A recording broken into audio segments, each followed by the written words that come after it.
speak to Akbar Hussain from the BBC Bengali service who's in Dhaka. এই ভদ্রলোককে আপনার চেনার সম্ভাবনা শতকরা 99 ভাগ। ঘটনাচক্রে তিনি আমার বহুদিনের পুরনো সহকর্মী। Yeah, what a historic moment for Bangladesh. We have seen mass upsurge. তিনি কিছুদিন আগে রাজশাহীতে এসেছিলেন কোনো কাজে নয়, শুধুমাত্র বেড়াতে। সাংবাদিকতা ছেড়ে আকবর ভাই এখন নতুন একটা সরকারি দায়িত্বে নিয়োজিত হয়েছেন। তাকে নিয়েই আজকে ঘুরব বরেন্দ্রর পথে পথে।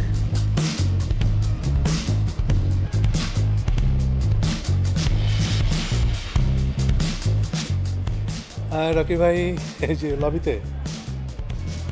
গ্র্যান্ড রিভারভিউ হোটেলে গিয়ে জানতে পারলাম আকবর ভাইয়ের সাথে আছে রকি, শাহনেওয়াজ রকি। তাকেও আপনি চিনে থাকতে পারেন। এই ভিডিওটার পিছনের নায়ক রকি।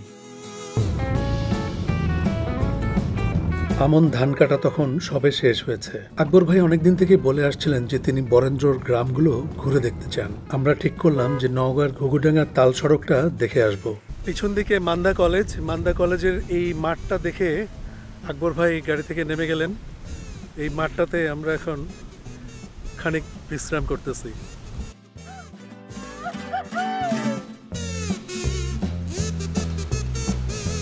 নওগাঁর ঘুঘুডাঙ্গার রাস্তা, এই রাস্তাটাতে আমরা ঘুরে বেড়াচ্ছি। আমাদের তিনজনের মধ্যে রকি ছিল সবচেয়ে প্রাণবন্ত। এই হচ্ছে তাল গাছ। বিচার যাই হোক আমি মানি, কিন্তু তাল গাছটা আমার। হাই গাইস, আমরা আসছি নওগাঁ। এখানে অনেকগুলো তাল গাছ দেখা যাচ্ছে। মূলত কাহিনী কি, 2 কিলোমিটার এই রাস্তার দুপাশে দাঁড়িয়ে আছে প্রায় 5000 তাল গাছ। রাস্তার দুপাশের বিস্তীর্ণ ফসলের জমি অনেক মানুষকে এখানে আকর্ষণ করে। রাজশাহী থেকে নিয়ামতপুরের ঘুঘুডাঙ্গা, ঘুঘুডাঙ্গা থেকে আবার আমরা কুসুম্বা মসজিদের দিকে যাত্রা শুরু করলাম।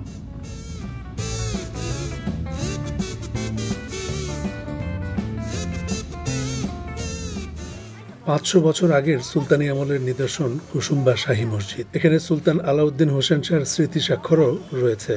মসজিদের উত্তর দিকের এই গাছটা দেখে আমরা খুবই অবাক হলাম, কারণ গাছের গোড়ার দিকটা দেখে মনে হলো প্রাচীন গ্রিসের স্থাপত্য শিল্পীরা খোদাই করে কোনো শিল্পকর্ম তৈরি করে রেখেছেন। পাখির মতো মুক্ত ডানায় ভর করে ঘুরতে ঘুরতে আমাদের দিন ফুরিয়ে এলো। তবে ফেরার আগে স্থানীয় একটা প্রাচীন মন্দিরও আমরা দেখলাম। পথের পাশের বারান্ত সরিষার ক্ষেত আমাদের অনেকক্ষণ ধরে রাখলো। গতকালকে আমরা নওগাঁ, নিয়ামতপুরে, ঘুঘুডাঙ্গা, তারপরে কুসুম্বা মসজিদ, এইসব এলাকা দিয়ে ঘুরছি। আজকে চাঁপাইনবাবগঞ্জ এলাকায় যাচ্ছি। পথে গোদাগাড়িতে প্রাণ সঞ্চালনী পদ্মার ধারে গিয়ে আমরা উপস্থিত হলাম। পদ্মা পাড়ের ছাতিমতলায় মুক্ত বাতাসে কিছুক্ষণ প্রাণ ভরে নিঃশ্বাস নেয়া। তারপর ভেবেছিলাম সরমংলা ইকো পার্কটা আকবর ভাইকে দেখাবো, কিন্তু ইকো পার্কটার সংস্কার কাজ চলছিল। এখানে যা ঘটে বাংলাদেশের অন্য কোথাও তা ঘটে না। এখানে নদী থেকে পানি তুলে এনে কৃষি জমিতে সরবরাহ করা হয়। গড়ে তোলা হয়েছে মাছের অভয়ারণ্য।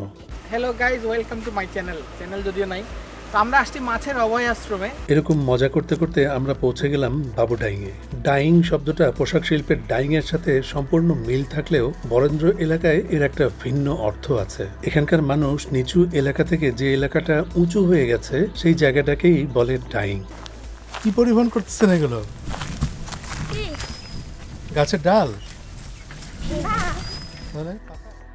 রাজশাহী ও চাঁপাইনবাবগঞ্জ জেলার প্রায় 400 একর জমির ওপরে এই বাবু ডাইংটা অবস্থিত।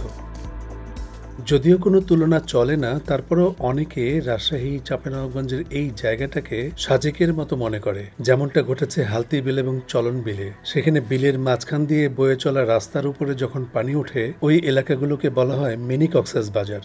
বাবু ডাইংয়ের পাহাড়ি বনভূমিতে এখন আর আগের মতো পুরনো গাছপালা দেখা যায় না। এখানকার সব গাছই প্রায় 10-15 বছর আগে লাগানো। বাবুডাইংয়ে আমি অনেকবার গিয়েছি, কিন্তু কোনোবারই পরিপূর্ণ ঘুরে দেখার সুযোগ হয় নাই। শুনেছি এখানে অনেকে ট্রেকিং করতেও আসে। 400 একর জমির উপরে বাবুডাইংটা অবস্থিত এবং এখানে প্রায় 25টার মতো টিলা আছে এবং 25টার বা এরকমই পুকুর আছে। এখানে পুকুর, লেক। ওয়ালাইকুম আসসালাম, ভালো আছেন? আপনারা বেড়াতে আসছেন?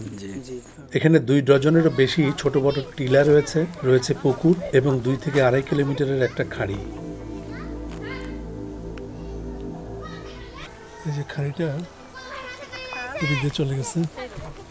খাড়িকে এখানে ইংরেজিতে ক্যানাল নামেই ডাকা হয়, তবে খাড়িগুলোর গড়ন একটু গভীর। বাবুডাইংয়ে অনেকে পিকনিক করতেও আসেন, তবে পিকনিক করতে যারা এখানে আসেন তারা যদি বর্জ্য ব্যবস্থাপনার বিষয়টাও মাথায় রাখেন তাহলে এই এলাকাটা অনেক সুন্দর থাকে।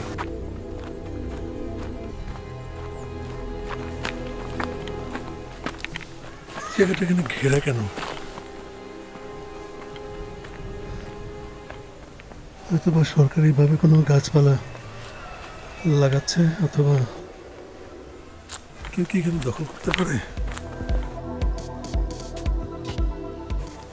প্রথমে ভাবছিলাম যে এটা সরকারি কোনো প্রকল্প হবে, কিন্তু আসলে তা নয়। স্থানীয় মানুষ বলছেন যে এই জায়গাগুলো ঘিরে নিয়েছে বিভিন্ন ব্যক্তি, তারা এখানে বাগান করেছে। ভবিষ্যতে হয়তো দেখা যাবে কোনো পার্কটা গড়ে উঠেছে। আমার কাছে যেটা মনে হচ্ছে যে বাবুডাইংটা দখল হয়ে যাচ্ছে। যেমন কিছু অংশে দেখলাম যে নেট দিয়ে একজন ঘিরে রেখে বেশ কিছু গাছপালা লাগিয়ে দিয়েছে।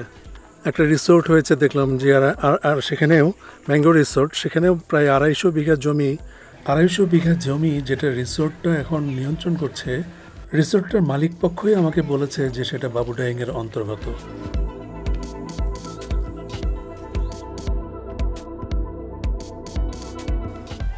বাবুডাইংয়ের নিচু এলাকাটাতে আদিবাসীদের বাস।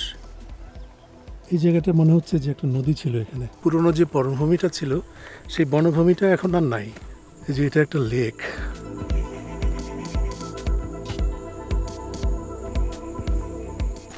লোহার ব্রিজ।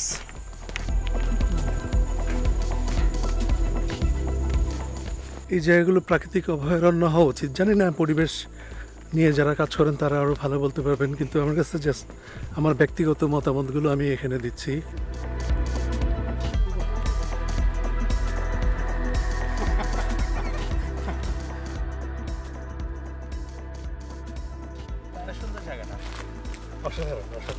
দারুণ। আমাদের দ্বিতীয় দিনের ভ্রমণও প্রায় শেষ হয়ে এলো, কিন্তু প্রকৃতিতে মুগ্ধ করার মতো বিষয়ের অভাব ছিল না।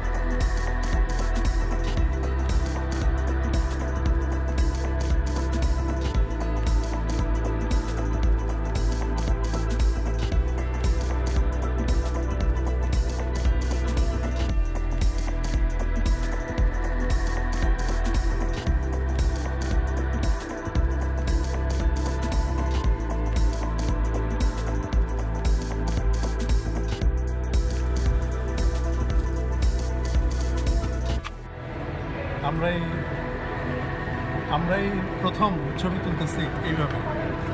এর আগে মনে হয় এইভাবে কেউ ছবি তোলে নাই।